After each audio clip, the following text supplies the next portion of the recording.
Hello friends, it's me, and today let's watch what exactly is the Gen Z style theory from the style theorist. Together, let's go. Let's start. Thank you. What is the Gen Z stare? Millennials are saying one thing and Gen Z is saying another. But who's right, and is this really a new trend at all? Hello Internet, welcome to Style Theory, the show that has its eyes on you. Hello Internet, welcome to Style Theory. Let's start. Oh, sorry, am I making you uncomfortable? It's just my Style Theory stare. I'm working on it. Why? Well, the only thing I've been hearing about for the last week is the Gen Z stare. It's a trend that is literally everywhere. There's a new phenomenon that's taking over. It's called the Gen Z stare. The Gen Z stare. Gen Z stare. The Gen Z stare. This is a Gen Z stare. People have been talking about the Gen Z stare, the Gen Z stare. So of course, we also need to talk about it because no one can really decide what the Gen Z stare actually is. Millennials say one thing and Gen Z says another. The reason why we're staring at you like that is because whatever you just said or did was stupid. The Gen Z stare is not just a disassociation because somebody came into your work and said something stupid. Okay, I see that this is a very sensitive topic with a lot of feelings all around. But the one thing that people can seem to mostly agree on is that this expression can be described as a flat stare with potentially raised eyebrows. But not like Vulcan raised eyebrows, more like Botox raised eyebrows. But without the Botox, probably. Again, I say mostly because even this part of the conversation is highly debated. But overall, it seems to be the most universally agreed upon description of the stare. Also, I have to tell you this because as I was writing this episode, I was telling my mom about it, and she turns to me and she just goes, "Oh, the Amy expression?" Roasted by my own mother. Anyway, even within their own From your own mother. groups, millennials and Gen Z can't seem to agree upon one definition of this stare. And I know this for a fact because you told me so. Over on Instagram, I gave you all a pop quiz to try and suss out what people thought the Gen Z stare actually was. And the results were very revealing. Yeah, turns out that people have opinions. Who would have guessed? While there were a number of people who had no idea what the Gen Z stare was, congratulations for not being chronically online. What's that like? The rest of the internet had a lot to say. I don't know if I've ever gotten this many responses to a question on Instagram. You all went off, and I love you for it. But after gathering all the data from your responses, as well as doing a deep dive into the rather intense discourse around the subject, I was able to divide the answers for what is the Gen Z stare into two main buckets. The millennial definition, Gen Z is rude and doesn't know how to function in actual society. And the Gen Z definition, you asked a stupid question. Now there is a little bit of overlap in these buckets, but it does raise a bigger question. Who is right in this scenario? Millennials or Gen Z? We'll have to take a closer look. Hi, this is Amy from the future. I need to tell you something very important, okay? This has to stay just between us. There is a secret third answer, something that could flip the table on this entire conversation. But you will need to stay tuned till the end of the video to find out. You are clever. Very clever. So I guess I might have to watch the entire video in order to find out. Since this whole phenomena started with Gen Z, we'll start with their definition and let them state their case. The overall consensus is that the stare is a response to being asked a question that has an obvious answer, or as the kids like to say, being asked a stupid question.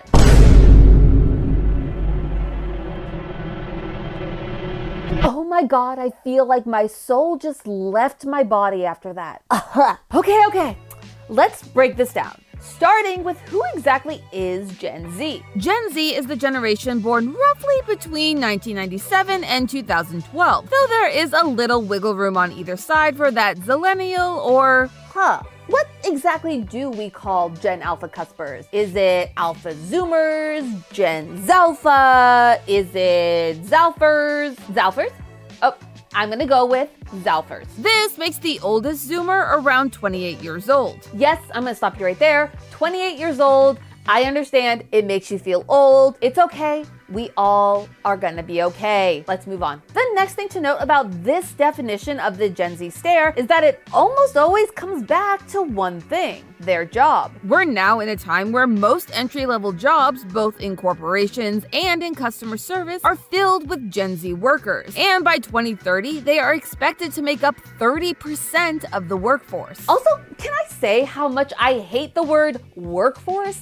It is such a dehumanizing term, and it turns out that is exactly Gen Z's issue. There are multiple articles and studies devoted to explaining how Gen Z is the worst generation to work with, approaching their jobs with a lack of respect and ambition. They've been called unprofessional, quitters, lazy, and now they're being called rude. Yes.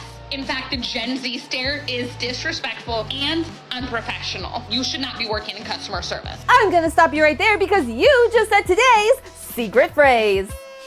The Gen Z definition centers around their experiences working in customer service. Whether it's food, retail, or something else involving communicating with the customer, this is the uniting experience behind their definition. There's just one issue with this definition of the Gen Z stare, and it's that this look is not Gen Z specific. In fact, this look has existed since the dawn of capitalism. As the ancient text reads, "If thou doth face a customer who doth ask a question so idiotic, it feels as if the earth itself does pause in its rotation, as if to say, did thou just sayeth that? Then they shall be met with a gaze most punishing," or something like that. But this definition of the Gen Z stare is just a new name for an old concept: the customer service face. While Gen Z is now discovering the joys of dealing with, let's say, difficult customers, it's not a new concept. You can find Reddit threads, chat groups, and BuzzFeed listicles from years and years ago all talking about the same experiences. If you've ever heard the phrase bad customer service, often what that customer is really experiencing is a worker at the end of their rope, having worked 8-hour shifts for the last 5 days, answering the same questions over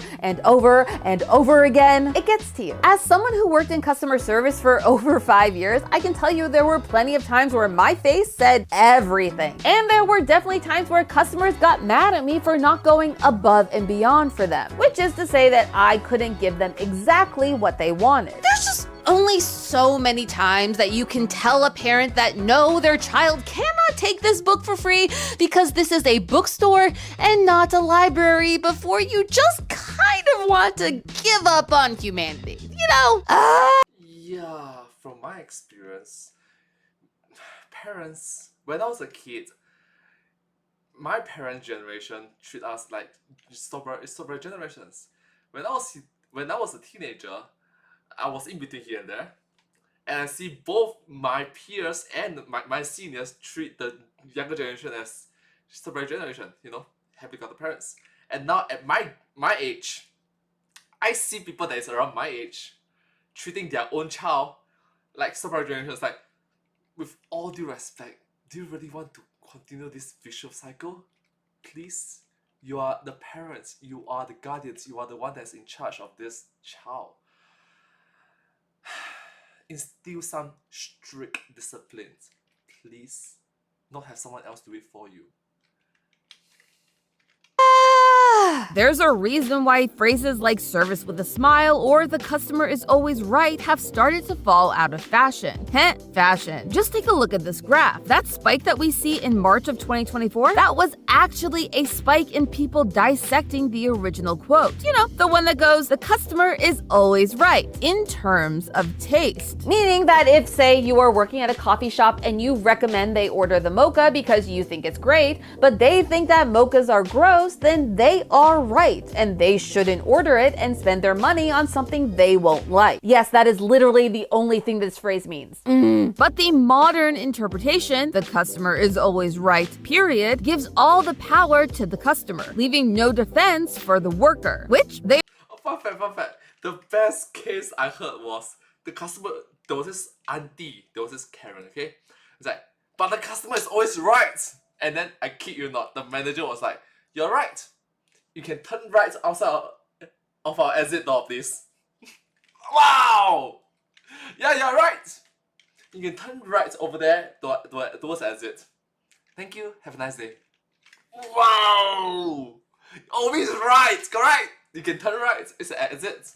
They're pushing back against. Workers, whether they are Gen Z, millennial, or other, are redefining the expectations of what good customer service actually means. So no, this is not a new phenomenon. There are literally emojis that have existed since the beginning of emojis that depict this face. However, it is the first time that millennials have been on this side of the conversation. Yeah, sorry millennials, the shoe is now on the other foot. But if the Gen Z definition is wrong, then what exactly are millennials talking about? Well, remember how I said that my mother told me this was like the Amy face? It turns out that we might just be approaching a generation who isn't controlling their facial responses the same way that older generations did, whether on purpose or not. And the cause of that may lie with our millennial definition. Now that we've eliminated one option as a Gen Z specific trait, it's time to look at the other side of this generational divide. So this is my first time going through that checkout. So it like gives out the error that the girl needs to come attend to my checkout. She comes over there and she doesn't say anything. She just like grabs the cherries, goes and like waves them, comes back, pushes some buttons and like walks off. And like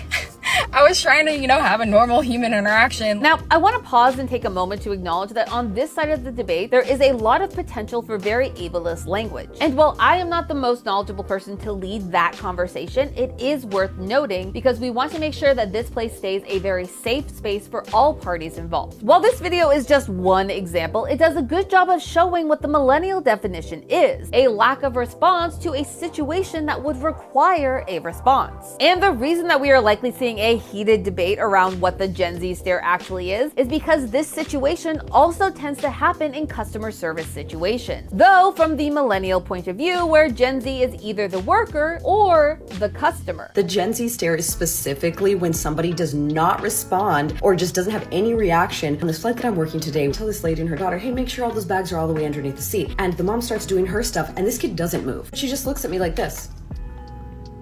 Now, while there's always the chance that someone is being deliberately difficult, that is not the root of this definition. That lies with what are called soft skills, which happens to be a phrase coined by the US Army. I mean, we all know the Army slogan, right? Uncle Sam wants you to go to therapy. There are hard skills and soft skills. Hard skills are job specific and require technical training. Think coding or learning how to fix a car when you want to become a mechanic. Soft skills, on the other hand, are the ones that focus on you and how you interact with others. This includes, but is not limited to, skills like communication, teamwork, problem solving, and work ethic. Now, soft skills are teachable just like hard skills. However, unlike hard skills, soft skills are developed over time from personal experience. However, unlike hard skills, most people tend to have a natural level of soft skills due to their personal experiences growing up. And that is where Gen Z comes in because yes, we are once again talking about COVID.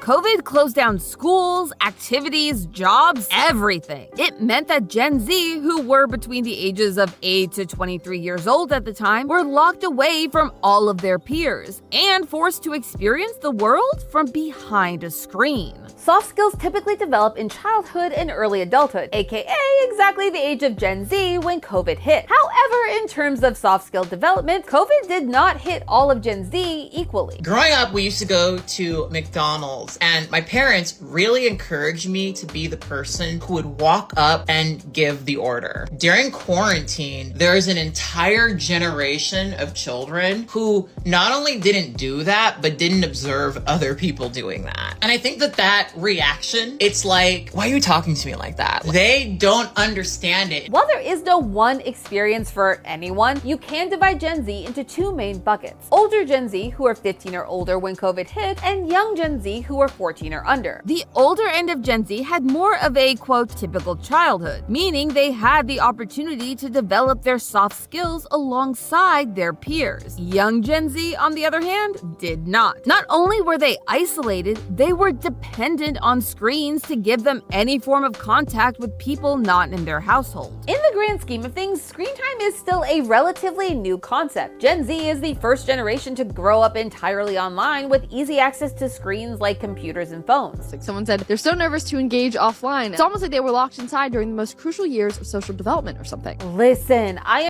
Yeah, 2020, 2021, 2022. Global pandemic.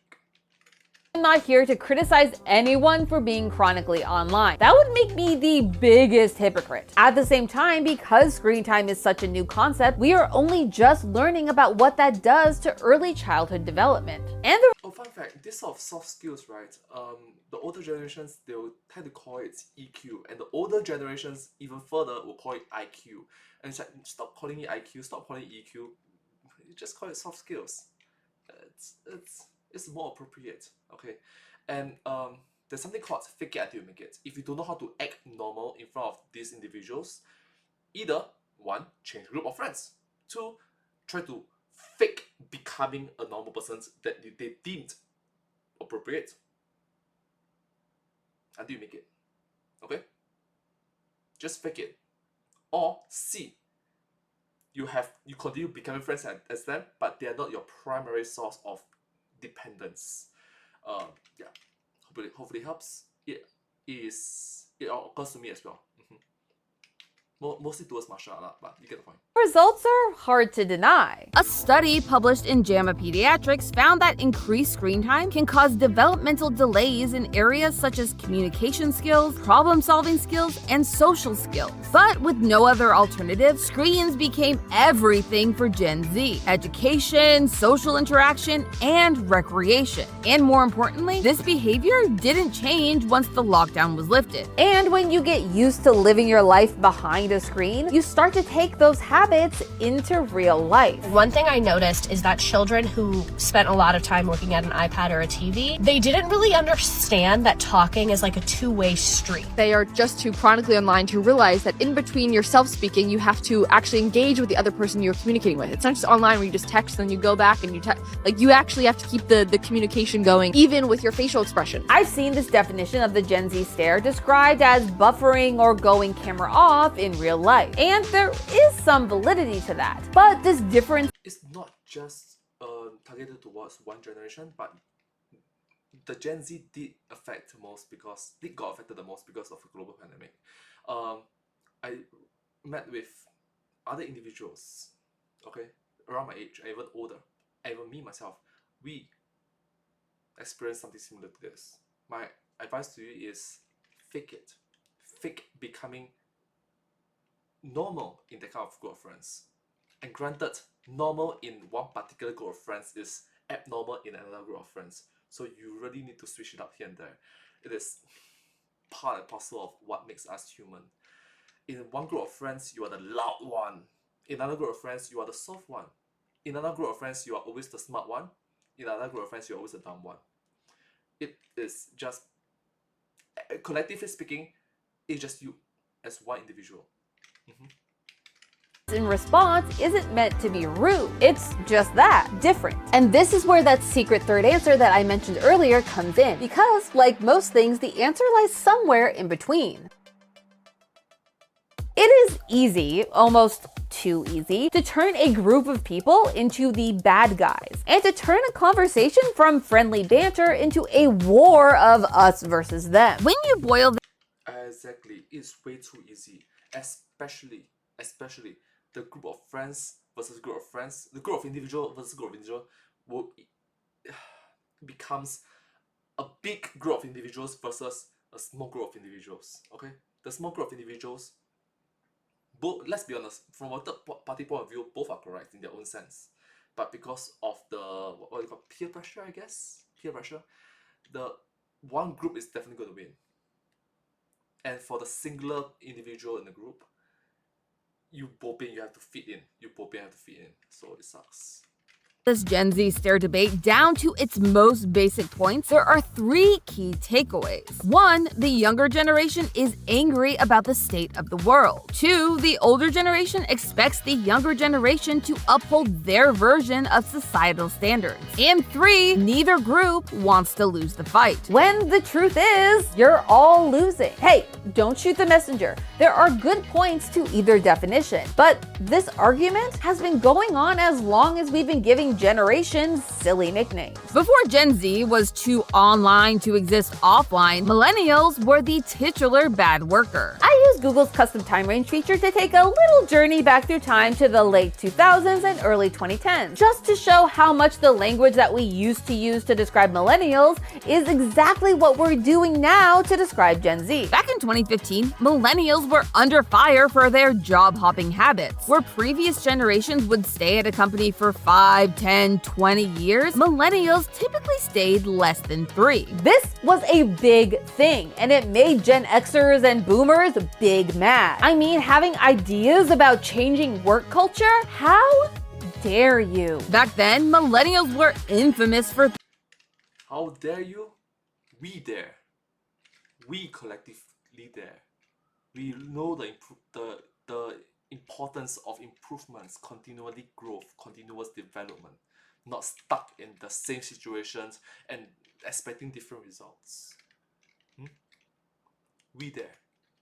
things like having a desire to have a better work-life balance than their parents, or Exactly. There's a saying in Chinese, 人不轻狂枉少年. If you're not wild when you're young, you shame your youth. Seriously. being dependent on the technology that they grew up with, and for having shorter attention spans than previous generations. Starting to sound familiar? No? Not yet? Okay. Let's take a look at this article from 2012 entitled, A Gen Xer's Rant. What's wrong with my millennial employees? Yes, this was a real article, and see what their key problems were with those pesky millennial workers. Here are my list of grievances. They're cocky. They automatically seem to think that they are God's gift to you, your clients, and your other employees. They're not afraid to talk to others in a condescending tone or talk back to you. They take things for granted. Millennials seem to think that someone should have rolled out the red carpet for them the moment they popped out of school. They think they're exempt from the rules. They don't follow through. They don't want to pay their due. Yeah, it's all sounding really familiar. Millennials, despite not wanting to become their parents, are becoming their parents. They are getting mad at the same things that they too rebelled against in their teens and early 20s. Which, fun fact, it dates back to generation upon generations. When my father was a child, when my father was a teenager, when my father was a young adult, he had that same argument with my grandfather. When my grandfather was okay, you get the point. Okay? And I had that same argument with my father, in which like, 你不懂就不能说. If you don't know, don't anyhow say. And then he was like, I know more than you. I eat more rice than you have eaten salt or something like that. It's like, no, then you don't know. You really don't know. Okay? And meanwhile, I know it's inevitable, but at the very least, I want to teach my offspring, the next generation, the importance of understanding both sides. I'm wrong, you are wrong. I'm right, you are right. We are both wrong and we are both right at the same time, simultaneously.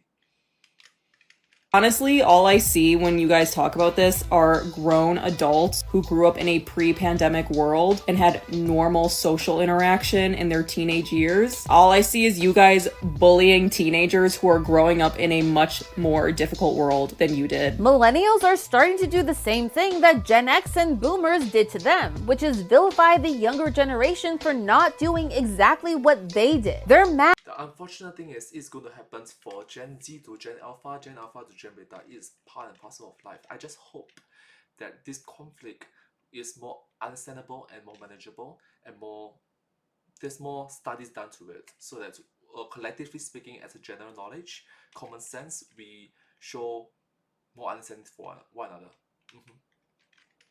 Gen Z isn't grateful for the path that they paved, and Gen Z is mad at the world that they've inherited. But look at some of these comments. You mean the stare that shows that we're done? The stare that shows that we're mad about how millennials and Gen X are the reason we have to work for the rest of our lives? Firstly, millennials and Gen X are not the reason you have to work for the rest of your lives. Just admitting that Gen Z is running around resenting everyone. Now, Gen Z isn't without any fault here. Approaching the world without empathy or a bit of kindness won't create positive change. What the Gen Z stare represents is the same thing that's been happening for generations. It's a cycle of blame and anger at those who came before or after you. The Gen Z stare is to the resting bitch face what the millennial pause is to the Gen Z shape. None are inherently bad, but they are used to make fun of people just trying to live their lives and create this divide between generations. Right?